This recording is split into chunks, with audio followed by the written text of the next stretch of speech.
എല്ലാവർക്കും നമസ്കാരം. നമ്മുടെ അടുക്കളയിലുള്ള ചെറിയ ജീരകം വെറുമൊരു സുഗന്ധവ്യഞ്ജനമല്ല, ഔഷധ ഗുണങ്ങളുടെ ഒരു കലവറയാണ്. എന്നാൽ ഇത് എപ്പോൾ, എങ്ങനെ, എത്ര അളവിൽ ഉപയോഗിക്കണമെന്ന് അറിഞ്ഞിരിക്കണം. അറിയാതെ ഉപയോഗിച്ചാൽ ചിലപ്പോൾ ഗുരുതരമായ ആരോഗ്യ പ്രശ്നങ്ങൾക്ക് ഇത് കാരണമായേക്കാം. ചെറിയ ജീരകം ഉപയോഗിച്ചുള്ള ഒറ്റമൂലികളെപ്പറ്റിയും ജീരകത്തിന്റെ ദോഷങ്ങളെപ്പറ്റിയും നോക്കാം.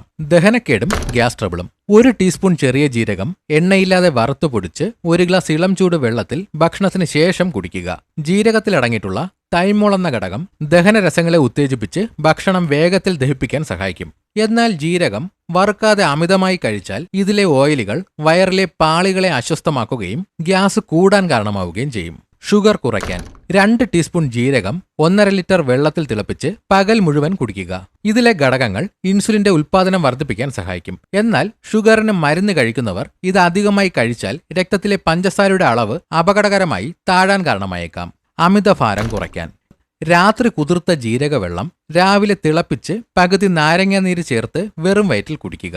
ഇത് ശരീരത്തിലെ മെറ്റബോളിസം വർദ്ധിപ്പിച്ച് കലോറി എരിച്ചു കളയാൻ സഹായിക്കും. എന്നാൽ ഇത് ശരീരം മെലിയാനും ചർമ്മം വരണ്ടുപോകാനും കാരണമായേക്കാം. അതിനാൽ ധാരാളം ശുദ്ധജലം കുടിക്കാൻ ശ്രദ്ധിക്കണം. ഉറക്കമില്ലായ്മ. ഒരു പഴുത്ത ഏത്തപ്പഴത്തിന്റെ കൂടെ 1/2 ടീസ്പൂൺ വറുത്ത ജീരകത്തിന്റെ പൊടി ചേർത്ത് രാത്രി കഴിക്കുക.